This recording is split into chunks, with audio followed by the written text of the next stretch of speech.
Kayo ba ay pauwi na ng Pilipinas o kung hindi naman po kaya pabalik na ng ibang bansa kung saan kayo ay nagtatrabaho? Alamin po natin ang mga related frequently asked travel-related questions nang sa gayon ay masagot natin ito at makatulong po sa pagpe-prepare nyo sa inyong paglipad o pagta-travel. Panoorin niyo po ang video ito and you will find out.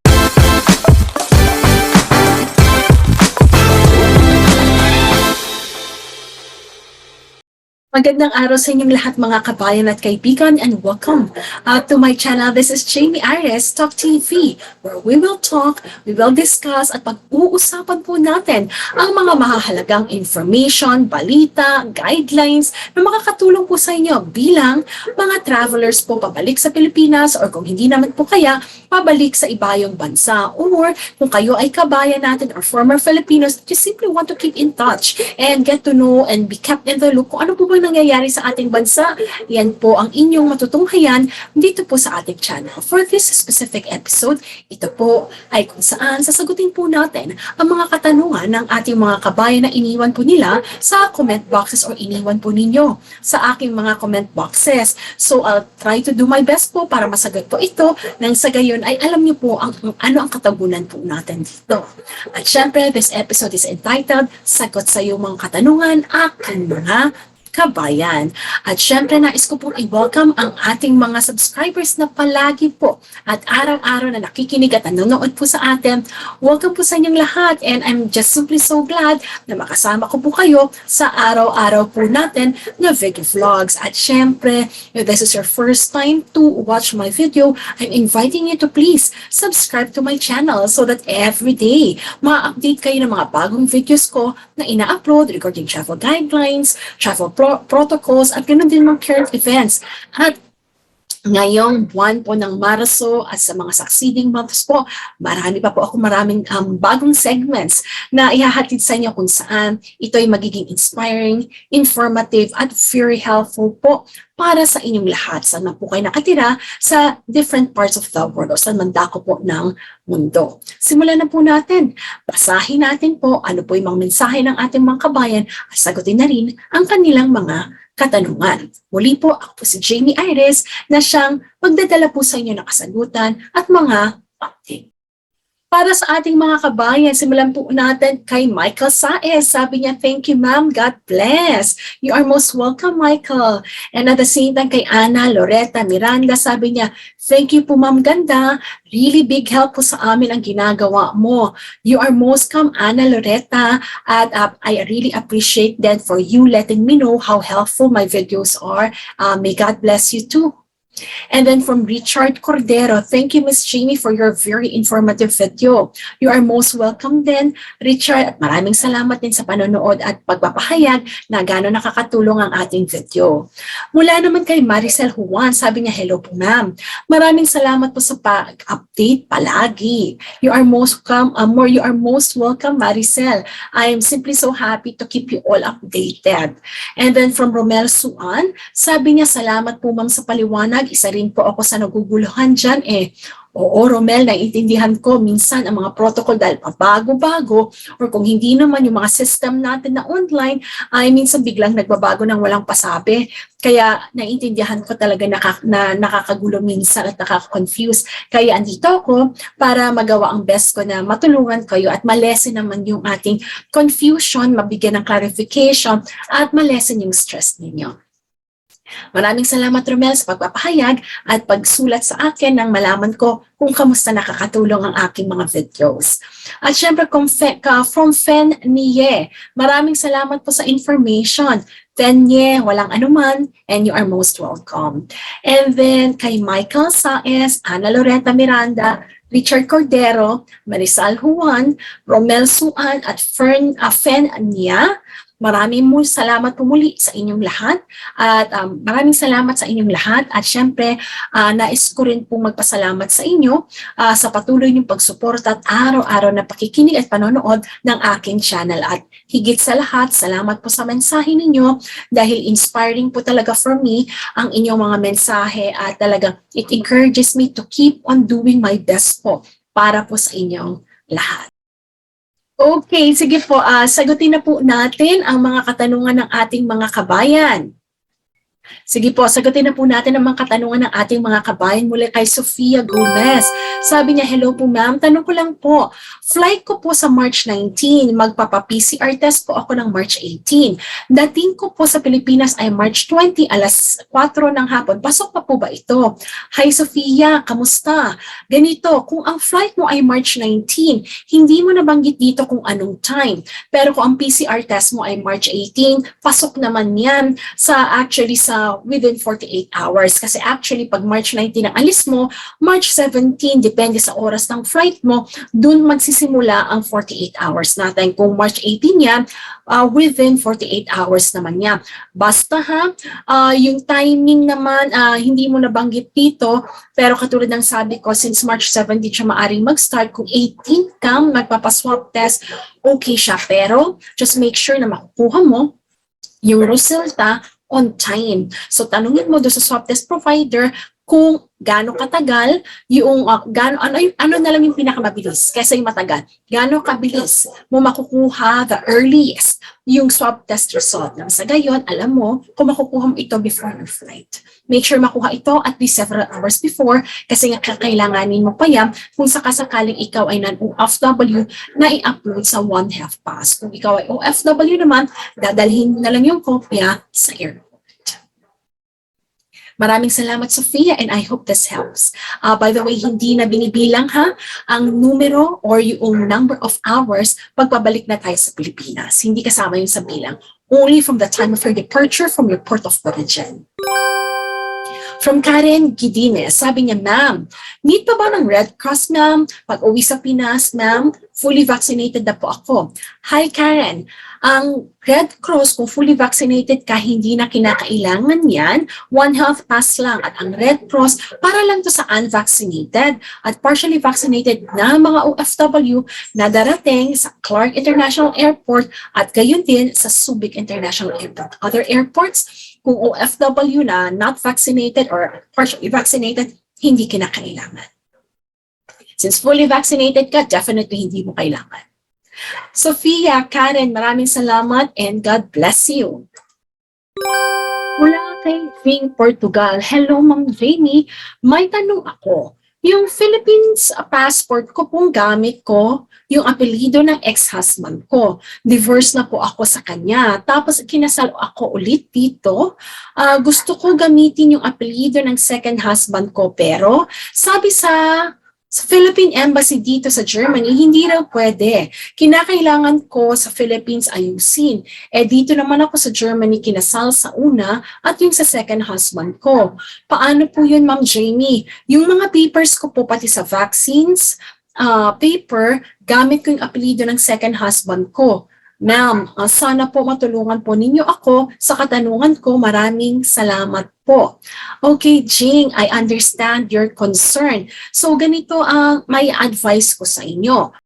Naintindihan ko doon sa isang dokumento, lalo na sa pasaporte mo, kumbaga yung apelido pa noong prior doon sa first husband mo ang gamit mo. So ganito ang gagamitin natin ganito ang gagawin natin. Para specific tayo, kasi sa ngayon, since ang Philippine Embassy, kasi unang naisip ko rin i-advise sa'yo to talk to the Philippine Embassy so that at least they can issue a document or kaya ibaguhin yung iyong pasaporte. Kasi ang naiisip ko dyan, usually, kapag halimbawa may papers ka naman, meron kang marriage certificate, siguro depende kung anong hihingi ng Philippine Embassy para palitan nila yung pangalan mo sa pasaporte mo. Kasi pwede rin naman yun kasi alam ko magbibigay ka lang kumbaga ng basic information and then they will have to process it.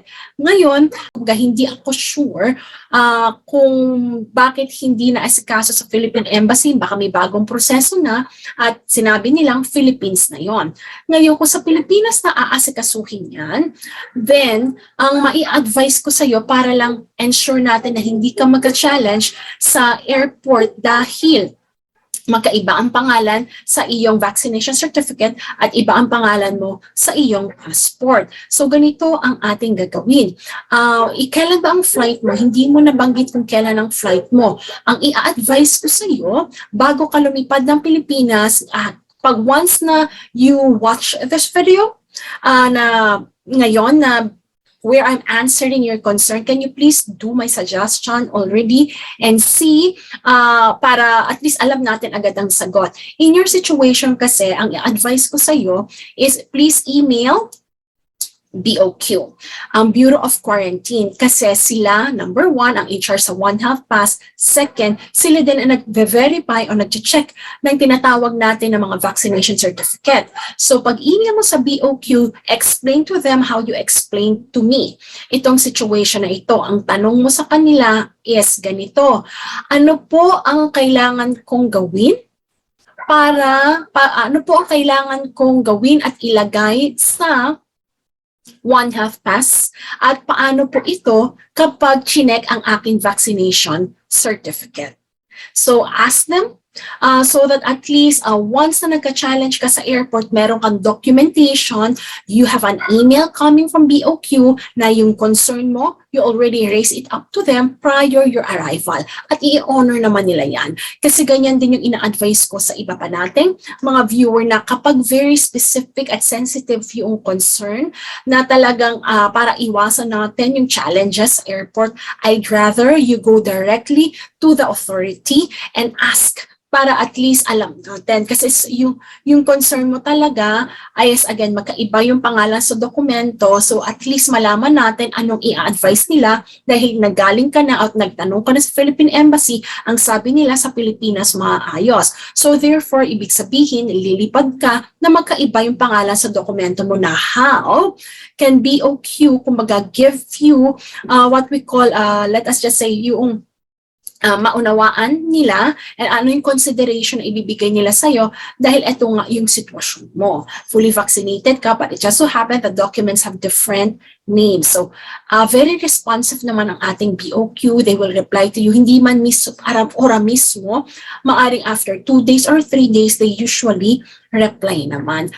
Just make sure na, again, ito yung email na gagamitin mo at ibigay mo yung buong pangalan mo nang sa gayon kapag and I hope yung email address mo din is nasa pangalan mo so that at least kapag chinek yan, pagdating sa airport ng Pilipinas, kita nila na ikaw talaga.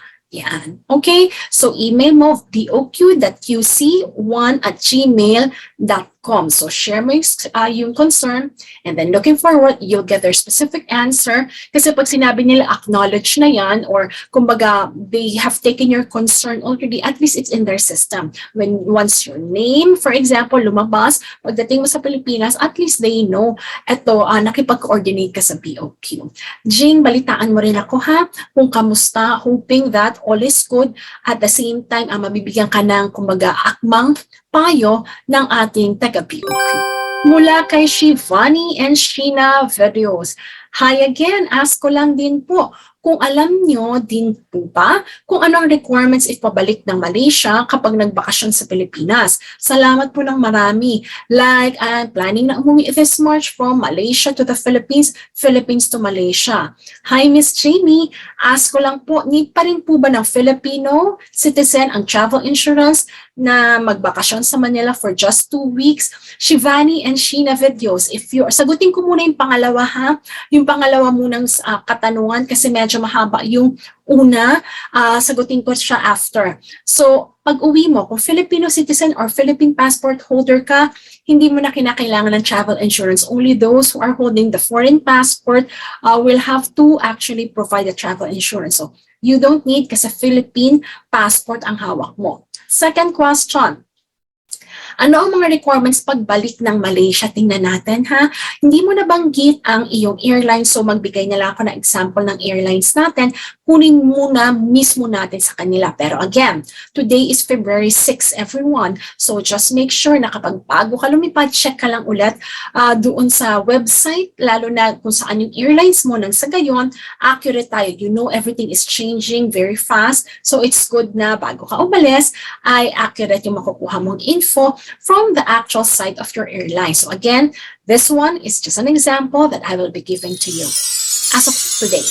Okay, so Ito ang update natin mula sa Philippine Airlines. Sa Philippine Airlines, if you are traveling from the Philippines and then you'll be flying to Malaysia or to Kuala Lumpur, here is what they are actually mentioning. Travel requirements are subject to change at short notice by the issuing government authority. As such, posting of the advisories below is not real time and serve only as a guide. Please confirm your requirements directly with the offices or websites of your place of origin and destination. Now, travel requirements overview. Who are the allowed travelers? Number 1, Malaysian nationals. Number 2, non-Malaysian nationals or foreigners holding a valid long trip visa pass, diplomatic employment pass, resident pass talent, professional pass experts, professional visit pass or PVP, permanent resident or PR, spouse to PR, children to PR, long-term visit pass, husband, wife, or child to citizen, senior citizen pass, widow or widow to citizens, student pass, residence pass, temporary working visit pass, and pass lawatan, Karaja, Sementara, PLKS, or foreign domestic helper. Number 3, all other foreign nationals who do not fall under exempted categories mentioned above are required to apply for entry approval from the Director General of Immigration of Malaysia. So let us just take a look at the general requirements. So first are what we call the medical documents. So letter A, recognized proof of vaccination. Letter B, negative COVID-19 test or RT-PCR result from DOH accredited laboratories taken within 2 days prior to departure from the Philippines. Now, additional medical documents for travelers who have been infected with COVID-19. So you have to provide a printed or digital laboratory test result showing evidence that the traveler was infected with COVID-19 within 11 days to 60 days before the departure to Malaysia. And then travelers with history of hospitalization must submit a fit-to-travel letter from the hospital.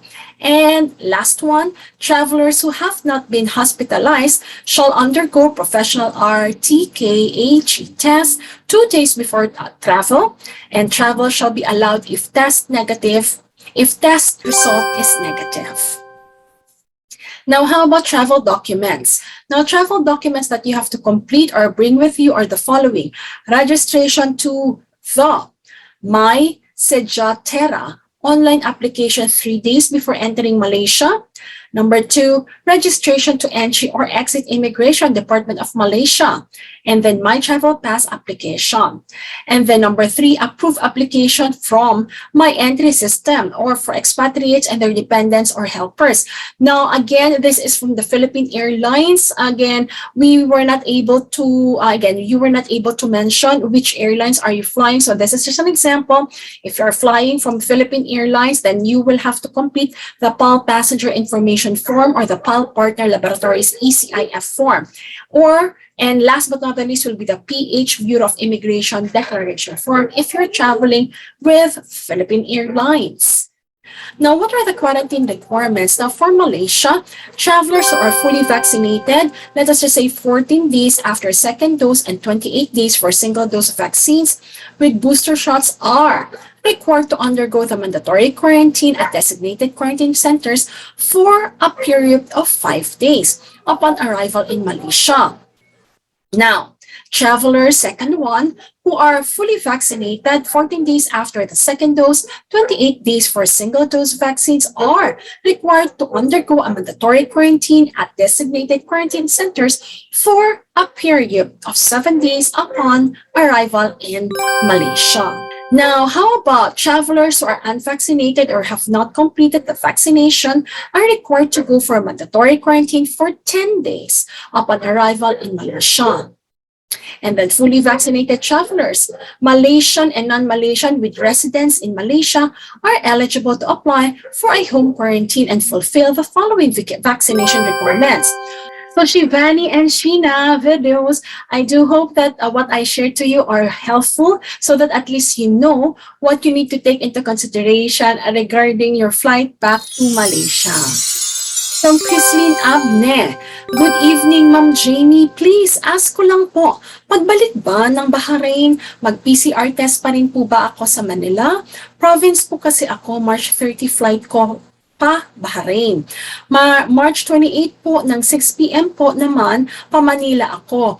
Ilang araw din po ba ang result ng PCR test sa Manila? Baka di ko po kasi makaabot sa flight ko. Padilla, ayan, from Chrislyn Abe. Ganito, Chrislyn, sige, tingnan natin ha. Again, since wala kang binanggit kung anong airlines, bigyan na lang kita ng example. Okay, so ito Chrislyn, tingnan natin. So, dito to sa, galing to sa dfa.ie travel/travel.advice Bahrain.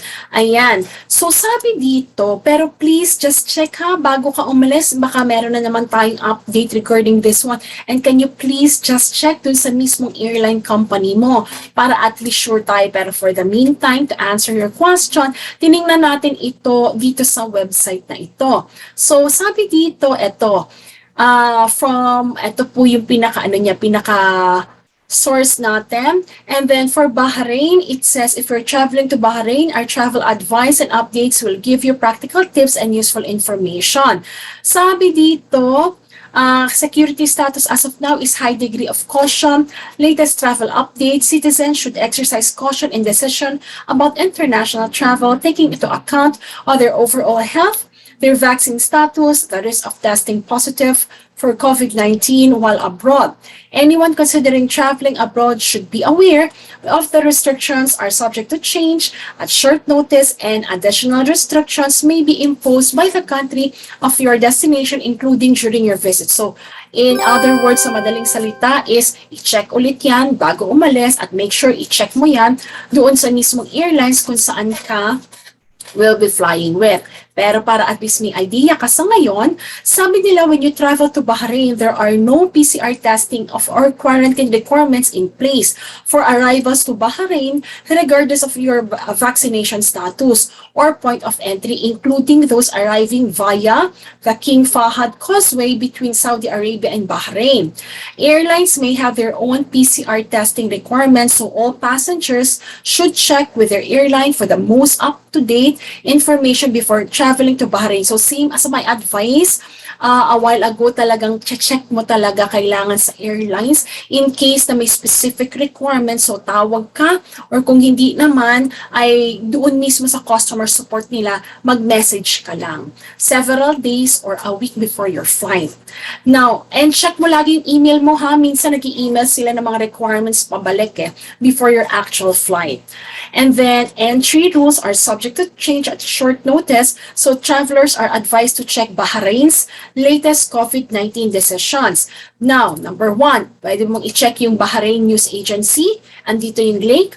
Andito din yung official entry procedures for airport arrivals and Bahrain Airport's website. So andyan lahat yung link. So ina-advise nila, please make sure you take responsibility of checking it before your flight. Again, I say 1 week and few days, please make sure that you check it.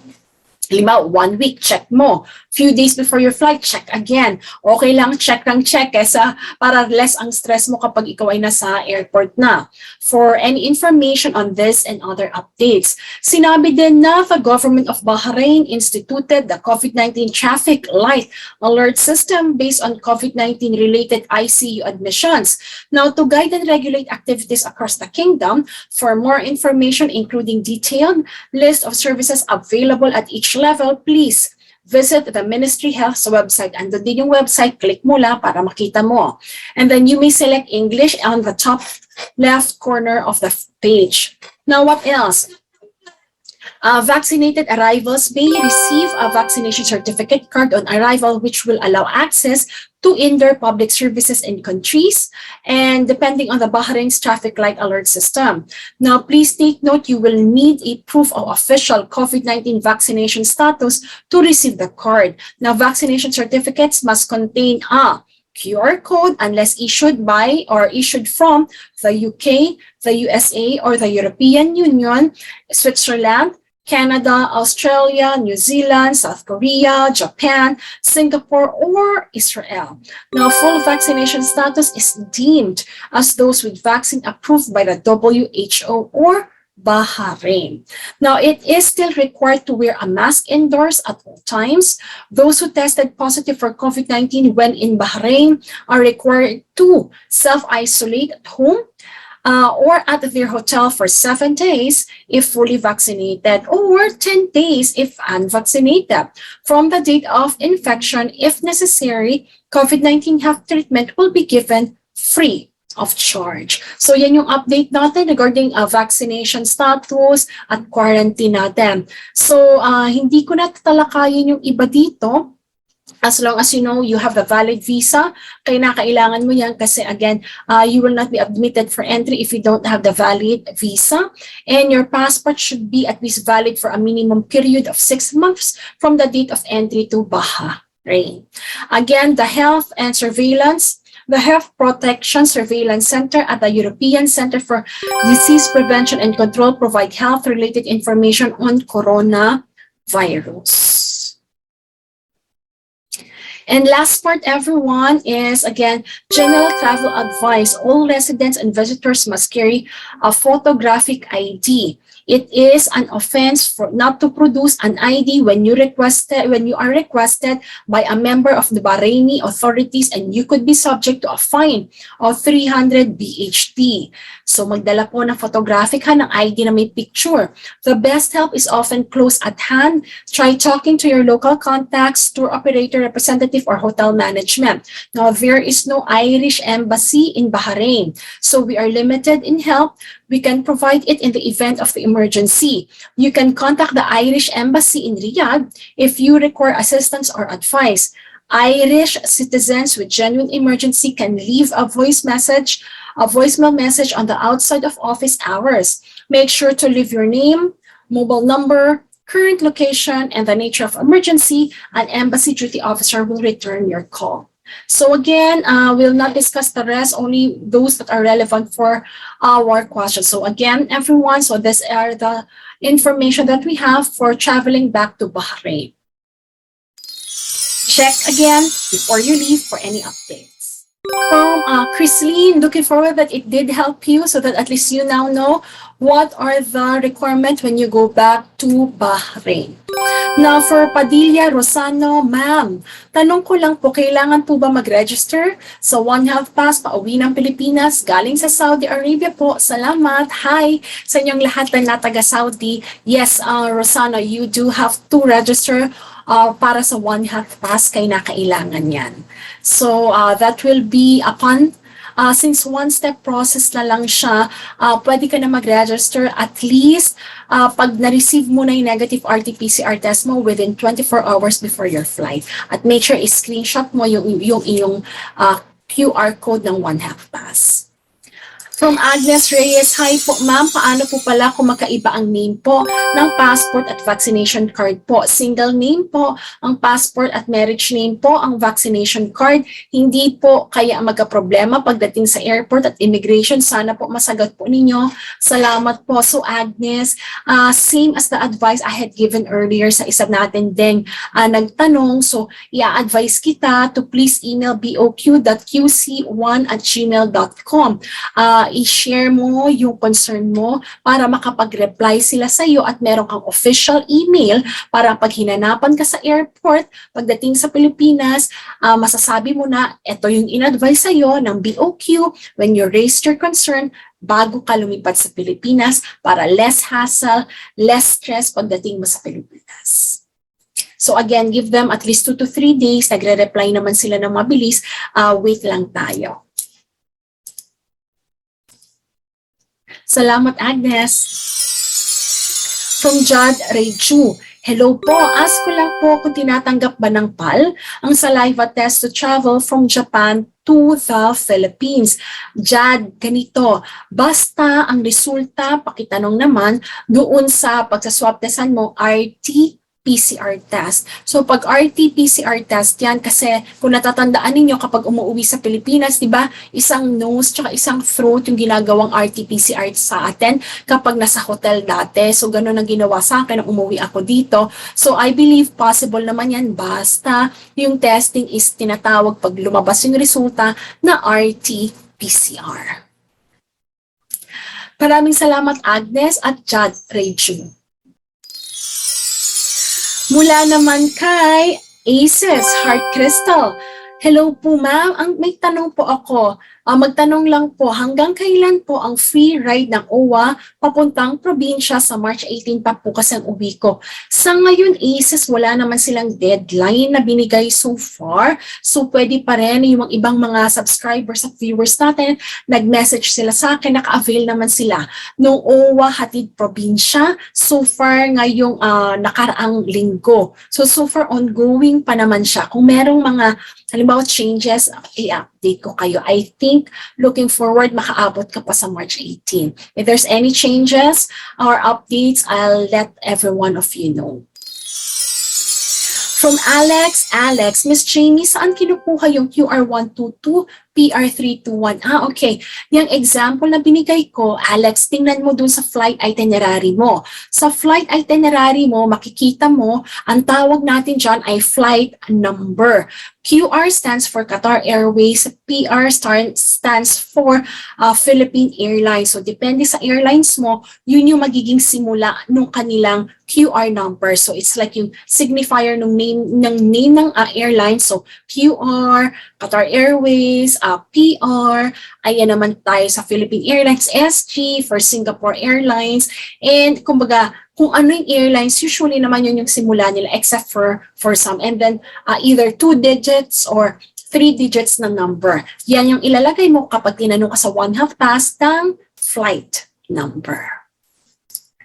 At make sure kung dalawa yung flight mo sa 1/2 pass, lagyan ng comma pagkatapos ng unang flight, nang sa gayon i-accept ng system. Kasi pag sinabit mo yan ng walang comma, error ang lalabas. Ay hindi tatanggapin ng system. Hindi siya magiging successfully submitted. So thank you, Aces and Alex. From Abigail Lim, hi po, paano po ba nagbubook po kami for 1 night? 2 days lang po sa condo pag-arrive niya, pero following days po sa ibang condo na po. Paano po yung ilalagay ko dun sa residence detail sa 1/2 pass? Hi, Abigail. So, tama bang pagkaintindi ko, are you talking about a traveler who will be arriving here in the Philippines and is fully vaccinated? So it means required ng at least 7 days na home quarantine. So Abigail, sa ganito, as per the 1/2 pass, kasi ilalagay mo na address doon, dapat doon titigil ng buong quarantine or home quarantine kung halimbawa ang titigilan niya dapat upon arrival is doon magko-complete ng 7 days. So my suggestion is take a look if you can stay in that condominium for at least 7 days. Kung pwedeng i-book yun. Or usually kasi pala kapag ikaw ay fully vaccinated, hindi pa allowed maaari ka mag-book, halimbawa, kung hotel, doon ka talaga titigil upon arrival, halimbawa, talagang kukumpletuhin yung buong 7 days. Hindi kasi pwede mag-move from one place to another kasi hindi pa cleared siya in terms ng home quarantine. Fully vaccinated nga, oo, pero kinakailangan pa rin na mag-home quarantine without going out in public. Kasi nga, in case of any manifestation of the symptoms, kailangan i-report pa rin niya sa LGU of destination or kaya sa barangay nang sa gayon maagapan immediately at ma-totally isolate. So, yun, ang ma-advise ko sa'yo, hindi kasi hindi possible or hindi talaga maari iyon kung halimbawa lang talaga na siguro yung mga umuwi sa probinsya, yun yung maaring i-check sa POQ katulad ng ibang viewers natin kung possible.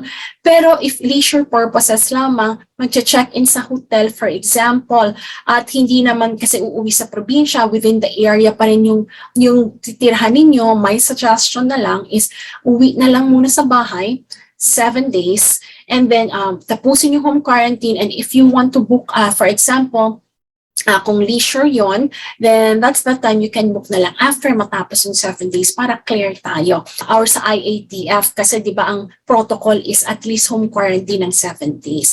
So that's what I actually could share to you based sa kumbaga how I understood the protocol. But if you would want, okay, just to double check, you can always email POQ about it. But they will ask you the details like kumbaga kung 2 days ka sa condo, and then they might ask you like some details lang para at least they know what will they advise you to. So yun yung sa akin, yun lang yung aking ma-share sa iyo. And thank you so much sa iyong question, Abigail. Hope that it helps. If you have further question, message ka lang. From Ichihei June, sabi niya, hello, regarding po sa employer need, agency po ba yan sa Pilipinas or employer mismo sa ibang bansa? Kung may agency ka dito sa Pilipinas, pwede mo naman ilagay dito yung agency mo dito sa Pilipinas. Again, either or naman, pwede mo ilagay kasi employer mo pa rin. From Sofia Amara, hi Miss Jamey, I hope you are doing fine. Ask ko lang po, if kailangan pang i-quarantine ang Filipino citizen na fully vaccinated ka, so di kasama sa IATF list yung country kung saan vinaccinate. At pag po ba kasama ko yung anak ko na foreign national visa free, kailangan pa po ba ng health insurance? Maraming salamat po. God bless. Okay, ganito. Sophia, sagutin natin yung unang question mo. Kung sakasakaling fully vaccinated ka, pero yung country that you are coming from, ibig sabihin yung national certificate nila, hindi kasama sa IATF list na may reciprocal agreement. Did I get that correctly? So please check yung community page ko. Meron tayo na latest na IATF na list of countries na meron tayo na nag-inaccept ng bansa natin yung kanila with reciprocal agreement. So check nyo lang, just in case nadagdag yung bansa ninyo. Kung wala pa rin doon, kinakailangan mo maghanap at i-check sa bansa mo kung makakapag-provide sila ng yellow card na tinatawag natin WHO, ICV, or International Certification of Vaccination para ma-i-honor yung iyong fully vaccinated status. Para at least pagdating mo, hindi ka na magka-quarantine sa Pilipinas kasi tama ka kung sakasakali fully vaccinated ka. Pero pangalawa, hindi ka naman, kumbaga, ay yung iyong certificate is not accepted here in the Philippines kasi 3 lang yung classification ng certification ng vaccination na ina-accept dito. Una, yung yellow booklet or yellow card mula sa WHO na tinatawag na ICV na sinabi ko kanina, tinatanggap yun dito. Pangalawa, kung nabakunahan ka sa Pilipinas, yung tinatawag na natin na VaxCert-PH. At yung last is a national certificate na kailangan merong reciprocal agreement as per IATF with the Philippines na in-accept nila yung VaxCert-PH natin. And then at the same time, a-acceptin din natin yung national certificate nila. So kung wala ka ng letter B, at letter C, kailangan i-provide mo yung letter A. Nang sa gayon, yung letter A is yung WHO Yellow Booklet. Nang sa gayon, ma-accept ka at may honor nila yung fully vaccinated status mo. Kung wala doon sa A, B, and C, then you are correct. Even fully vaccinated ka, they will require you to at least undergo the 6 days quarantine. At ika-5th day ang swab testing at maaari kang makapag-check out kapag lumabas na yung negative result mo ng ika-6 na araw. At pagdating mo sa iyong bahay, magko-quarantine ka pa rin ng a total of 14 days counting day 1 as your day of arrival in the Philippines. Now, ang next question mo, kung ang anak mo kasama mo na foreign national na visa-free country, kailangan pa po ba ng health insurance? Yes. So anyone who has foreign passport needs a travel insurance corresponding to halimbawa, yung at least a minimum coverage niya, at least minimum na $35,000 for COVID-19 treatment, and kailangan yung coverage is within the span or duration ng stay ninyo dito sa Pilipinas. So yan, Sophia, I hope it helps. Yan, Sophia, looking forward that the information I gave will be very helpful for you. And then from Christina Seria, Ma'am Jamie, March 12 po ang flight ko, 3:50 in the morning. Pwede po ba ako magpa-PCR sa March 10 ng 1 p.m.? So, kung ang flight mo March 12, again, katulad ng sabi mo, 3:50 in the morning, simula March 10, pwede ka na magpa-RT-PCR 4 a.m. onwards. So, kung March 10, 1 p.m., pwede naman yan. Kasi within 48 hours ka, kumbaga yung sa swab test mo. Now, Christina, just make sure na kapag ikaw ay nagpa-swab test, i-check mo sa kanila when is the earliest that you can get your swab test result. Nang sa gayon, alam mo, you can get it several hours before your flight at hindi ka nagmamadali sa mismong araw ng flight. So, ingat ka sa flight mo, konting tulog na lang, March 12 na, at makakauwi ka na sa Pilipinas.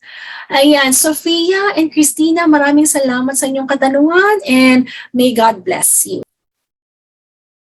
So with that mga kabayan at kaibigan, I'm looking forward that you find this video helpful and informative. If that is so, please click like. Nang sa gayon po ay patuloy pa po tayong gumawa ng mga videos na ganito na makakatulong po sa inyo. At the same time, inaanyayahan ko po kung hindi pa kayo nakakapag-subscribe sa aking channel, please subscribe to my channel so that you can get updated with the latest video that I am preparing for you every day. At syempre, yung mga bago tayong segments na parating ngayong buwan ng Marso at mga next coming month. So, I'm excited to share that to all of you. So, with that mga kabayan, this is Jamey Iris TALK TV, where we talk, we discuss, and we chat about important information, guidelines and protocols, current events, and other inspiring information simply just for you. So with that mga kabayan, pakitandaan po palagi, saan man dako tayong mundo naroon, taas na upo, tayo'y mga Filipino. With that, I'll see you in my next video. God bless, stay safe, and stay healthy. See you everyone.